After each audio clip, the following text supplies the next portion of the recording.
Tu es infopreneur et tu vends des formations en ligne de coaching ou un mastermind. Dans ce cas, tu as absolument besoin de la bonne structure de campagne sur Facebook Ads pour atteindre tes prospects et les transformer en clients. Après avoir réalisé de nombreux tests et affiné mes stratégies, j'ai décidé de mettre à jour la structure de campagne sur Facebook Ads que je recommande et je vais tout te dévoiler dans cette vidéo. Est-ce que j'ai le droit de te partager ce secret ? Honnêtement, je suis pas sûr, mais c'est exactement ce que je vais faire. Parce qu'en 2025, plus que jamais, il est crucial d'optimiser tes adsets et tes ads pour faire décoller ton business en ligne. Quand on parle de structure de campagne sur Facebook Ads, la première question pour un infopreneur, c'est de se poser combien d'adsets dois-je utiliser pour ma campagne. Donc Meta conseille de réduire la fragmentation des audiences. Donc concrètement, plutôt que multiplier les adsets, il préfère que tu consolides ton budget afin d'éviter de trop segmenter le budget. Pourquoi ? Parce que par le passé, on crée des multiples adsets pour tester différents ciblages, des centres d'intérêt, lookalike, etc. Et analyser quel adset offrait les meilleurs CPA ou CPL. Mais avec l'évolution de l'algorithme et l'essor de l'audience broad et des solutions comme les Audience Advantage Plus, il devient moins indispensable de découper autant les audiences. Donc en d'autres termes, donc si tu proposes une VSL, une formation, un coaching ou un appel de découverte, tu n'as plus besoin de configurer 10 adsets différents. L'algorithme est capable de trouver tes prospects de façon autonome pour peu que tu lui donnes assez de volume de data. Donc maintenant, on va voir les avantages et les principes de la consolidation des adsets. 4 points là-dedans, donc le baisse de l'intérêt de la segmentation multiple, la consolidation des données, le chevauchement d'audience et le chevauchement d'enchères. Donc le premier point qui est la baisse de l'intérêt. Pour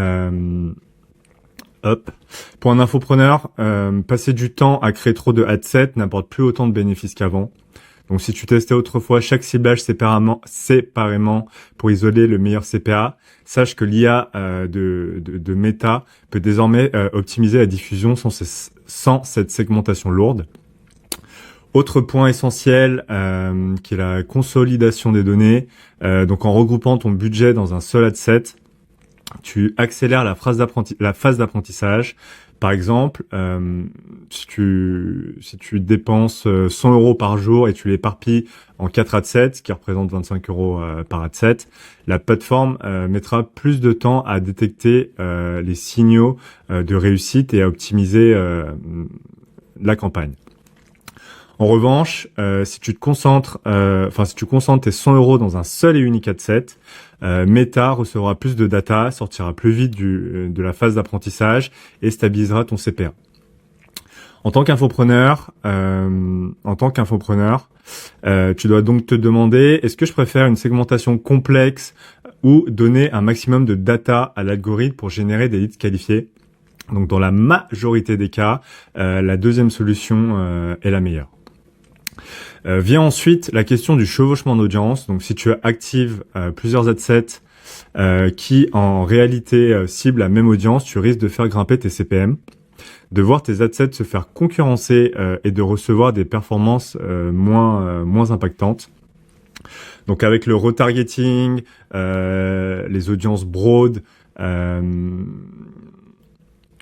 donc avec le retargeting, les audiences broke, voire les lookalike, il y a souvent beaucoup de chevauchement. Donc il vaut mieux unifier pour éviter de se concurrencer, de te concurrencer toi-même dans l'enchère. Et en parlant d'enchère, si plusieurs adsets sont diffusés à la même audience, ils peuvent se chevaucher, ce qui augmente la compétition interne et peut faire grimper tes coûts ou brider ta diffusion. Donc c'est pour ça que suite à différents tests sur différents comptes d'infopreneurs que j'accompagne, je recommande le plus souvent de partir avec un seul adset par campagne, sauf exception qu'on verra juste après. Donc au niveau des exceptions, du coup, il y en a 3. Donc la première, c'est la promotion directe d'une offre. Donc est-ce qu'il faut toujours se limiter à un seul adset ? Pas nécessairement. Donc si tu fais du direct to offer, Donc notamment, je prends l'exemple de la promotion d'un webinaire, d'une formation, d'un programme de coaching, etc. Je te recommande en général 2 types de campagnes distinctes. Donc la première, la campagne de trafic froide, et la deuxième, la campagne de trafic chaude. Donc je vais te mettre en description un lien vers une vidéo qui explique tout ça. Donc c'est le guide ultime de Facebook Ads pour infopreneurs en 2025.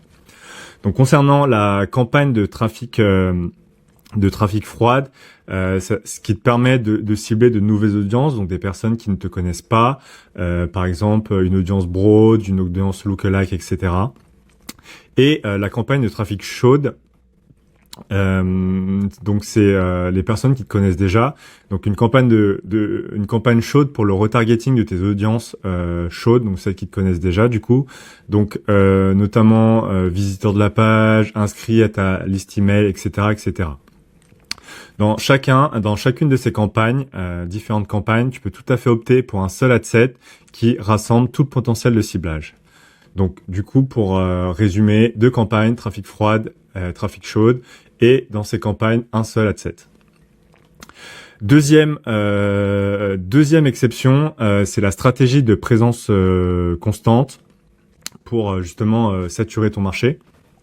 Donc pour certains infopreneurs, j'aime beaucoup déployer la stratégie, comme on dit en anglais, d'omnipresent content, qui consiste à diffuser toute une série de contenus, notamment des vidéos, des témoignages, des extraits de mastermind, etc., à la même audience sur une longue période, afin de fournir de la valeur de manière continue, démontrer ton expertise et bâtir de l'autorité, partager des retours d'expérience, des retours clients, pour renforcer la preuve sociale, et aussi de rester présent en permanence à ton audience pour créer une sorte de cocon qui gravite autour de ton audience.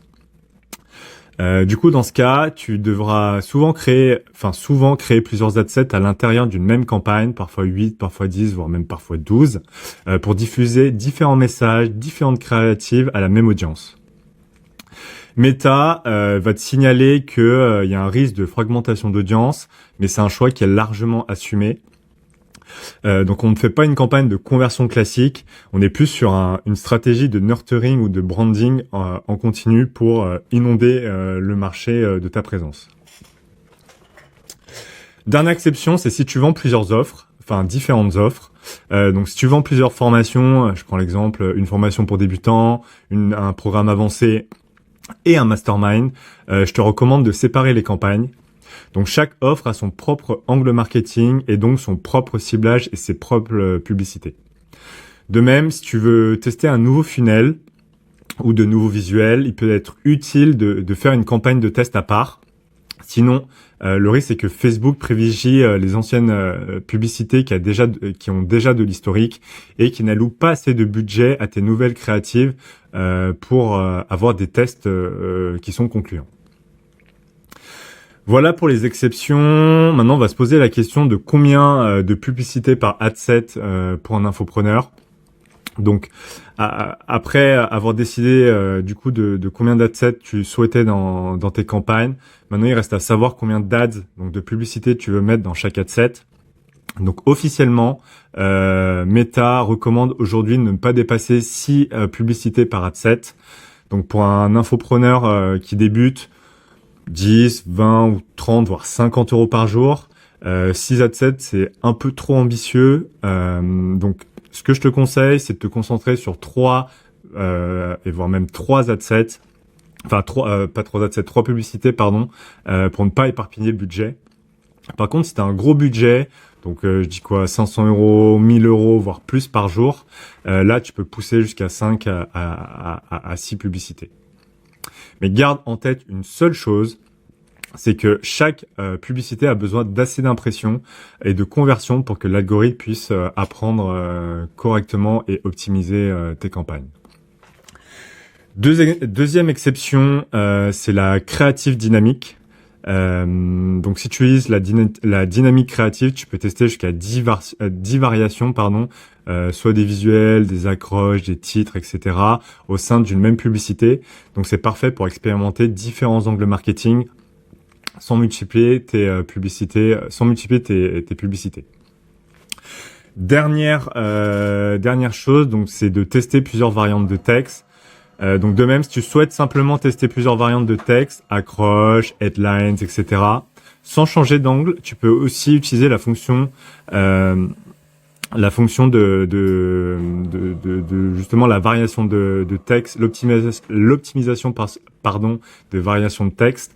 Ça permet à Meta de combiner différentes accroches et headlines au sein d'une même publicité, plutôt que de devoir créer 4 ou 5 publicités pour chaque variation. En revanche, si ton changement est important, par exemple une nouvelle offre, un autre angle marketing, là il faudra créer une publicité différente pour analyser sa performance. Voilà, tu as maintenant la structure de campagne Facebook Ads que je recommande pour 2025 pour tous les infopreneurs souhaitant scaler leur business. Que tu vendes une formation, un coaching ou un mastermind, ces structures t'aidera à obtenir plus de conversions sans te noyer dans quelque chose de très difficile. Si tu veux qu'on gère tout pour toi, je propose des services de media buying clés en main. On planifie, on crée, on optimise les campagnes pour te libérer du temps et te permettre de te concentrer sur ce qui te fait le plus kiffer et sur tes clients. Clique dans la description pour en savoir plus et réserve un appel gratuit directement avec moi. Merci d'avoir regardé la vidéo. Si tu as des questions, n'hésite surtout pas à les poser en commentaire, j'y répondrai avec un très grand plaisir. Like, abonne-toi, et puis on se dit à la semaine prochaine pour une vidéo qui va aussi t'apporter full valeur. Allez, ciao ciao.